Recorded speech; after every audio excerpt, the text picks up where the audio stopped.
Okay, all right, yeah. You'll take the IX? All right, sounds good. Thanks. He's gonna take it? He's gonna take it. Well, let's take it apart and ship it. All right, so we're gonna take this IX71, someone just called and bought this scope, and we're gonna show you how to take it apart, put it back together, and a couple things on this scope. And this is Chad with Munday Scientific and Microscope Marketplace. Scott's on the camera today, so we got a new cameraman. So anyway, this scope, super nice. Scott's gonna come in, we're gonna talk about it. We got a tilting binocular head on this scope. We're gonna show you how to take it off. The 3mm Allen wrench, it will be included on the scope and it's kept on the back. So right here, it's gonna go in at a diagonal, hold the head, comes right off. This is a really nice ergonomic head, has two 10X eyepieces. We have the rubber eye cups on there and a diopter tube on this side. So this is focusable. That white dot there, you put the 0 and line it up, that's gonna be about perfectly in focus for most folks, and then you can adjust this eye if it's not. So we're gonna put this back on, just show you how easy it is. I like to put the wrench in first in the screw hole and then lock the head on. Make sure everything's tight, give it a wiggle before you remove the screw and take your hand off, all right? So on this scope, we have phase contrast. We've already aligned the phase rings for the customer. We have a phase 1 and a phase 2. We're gonna take that C out, but it's a phase 1, phase 2, and a bright field stop. All right, if there's not a phase ring in the stop, you can consider it bright field. That just means there's nothing in there. All right, what's cool is you can tilt this back. If you don't like that, we'll show you how to stop that here in a little bit. That's great if you're putting a large well plate or something underneath the condenser here, but in this case we're testing with a slide. It's in Kohler Illumination. We'll talk about that in another video. We can put in the link to the script in the description. So you got the phase rings. Each one of these phase rings are going to align with the phase ring in the objective. So we're going to show you a couple little features. Another thing, if you don't want to tilt it back, you can tilt this condenser up and down like this. So we're going to show you how to tilt this back, and we're going to take the stage off. Has a removable stage plate, and we're going to include this in the shipment, a 4mm Allen wrench. So the 4mm Allen wrench removes these 4 bolts here.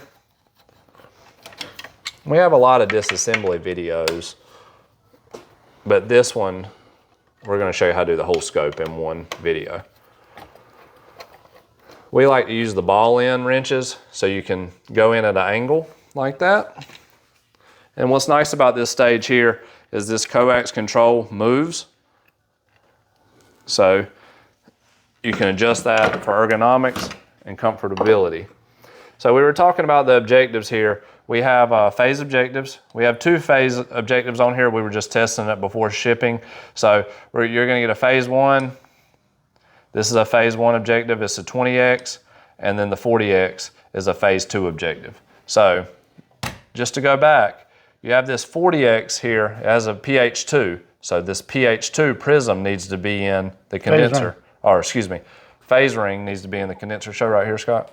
And you can rotate that like this to get that correct phase ring in the condenser. Where's the little arrow that shows you what right here?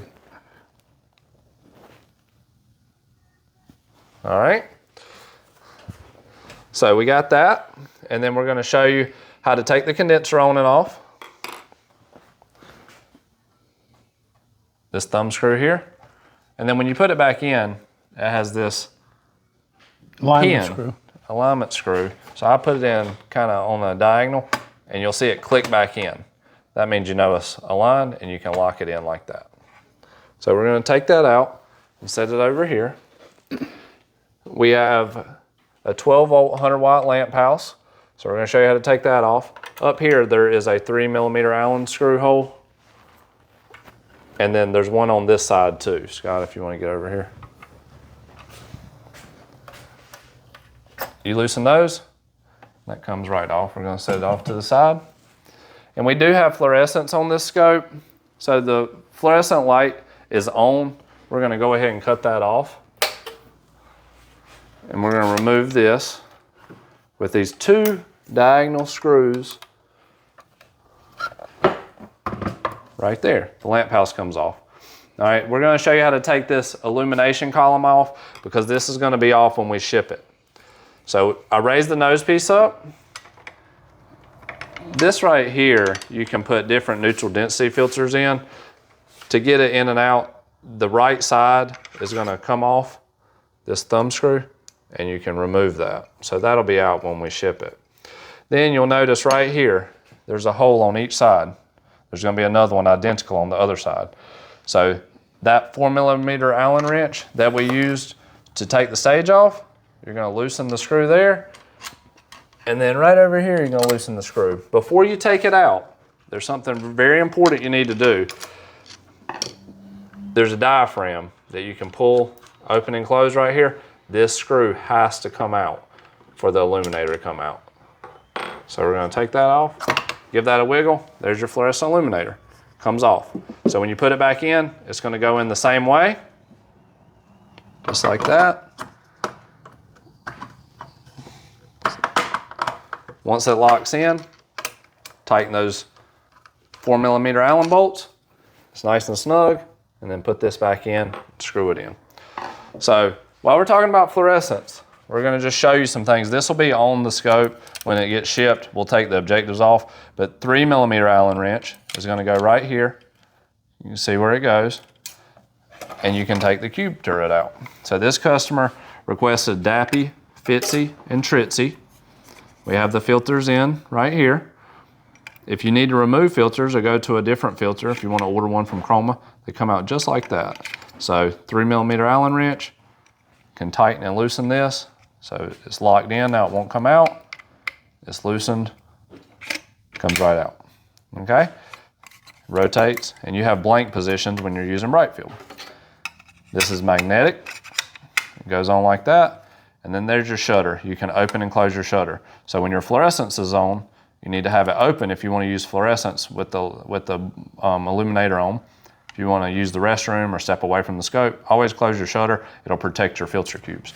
To put it back in, slides in on this dovetail, locks on.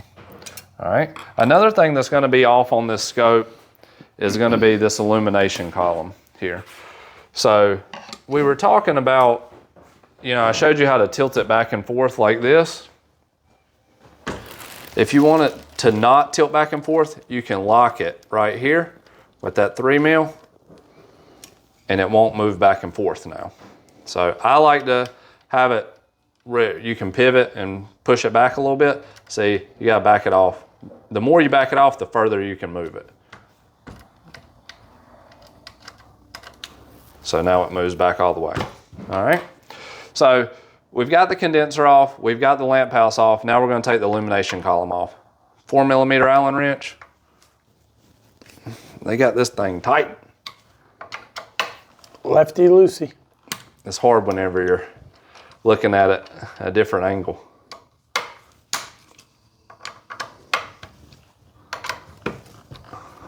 You get a good hold of this thing, back those screws off.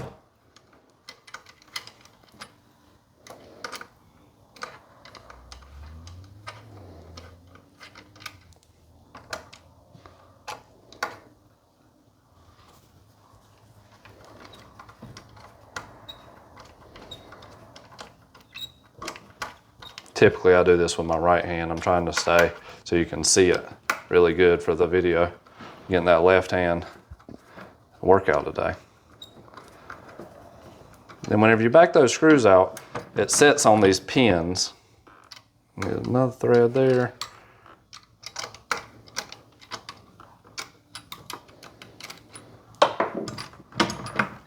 See those pins, it's gonna sit right on top of those pins right there. You have centering keys for the condenser if you ever need to center your phase rings. However, we do have those pre-centered before we ship it.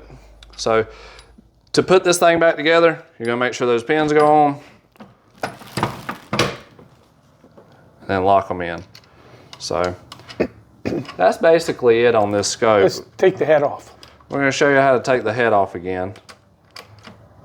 Do you want to say anything on the correction collar on that 40X? Yeah, so let's talk about two more things. So Scott brings a good point. Notice this collar on this 40X. So if you're looking at a slide, you want to put it on 0.17. If you're looking at a dish, you might need to have this correction for the thickness of the dish. So you can work this correction when you have your specimen in and refocus to bring your cells into focus. This right here, there's one more thing that we want to talk about. The light source here. So this light source is going to control your halogen light. So you would cut this on and then use this rheostat, and we're going to put a remote cable with the scope that plugs in here. It's going to plug in here in the back. Scott, if you want to show that. That cable is going to plug in there and plug in here in the TH4 space. It's going to plug in right here underneath that option thing. And then you can use the power and the rheostat knob here on the front of the scope. But that's about it on this scope. Did you want to show the head one more time, Scott? Yeah, I don't think we showed that in this video. Yeah, we did. But we're going to show it again to show you how easy it is. It goes in diagonal. Make sure that dovetail goes on right here. Always hold it with two hands and lock it down. But that's basically it on this scope. And if you got any questions, you can give us a call at 919-775-5596, or you can email us at info@mundaymicroscope.com. That's Monday with a U. If this video brought you value, please like and subscribe. Thanks.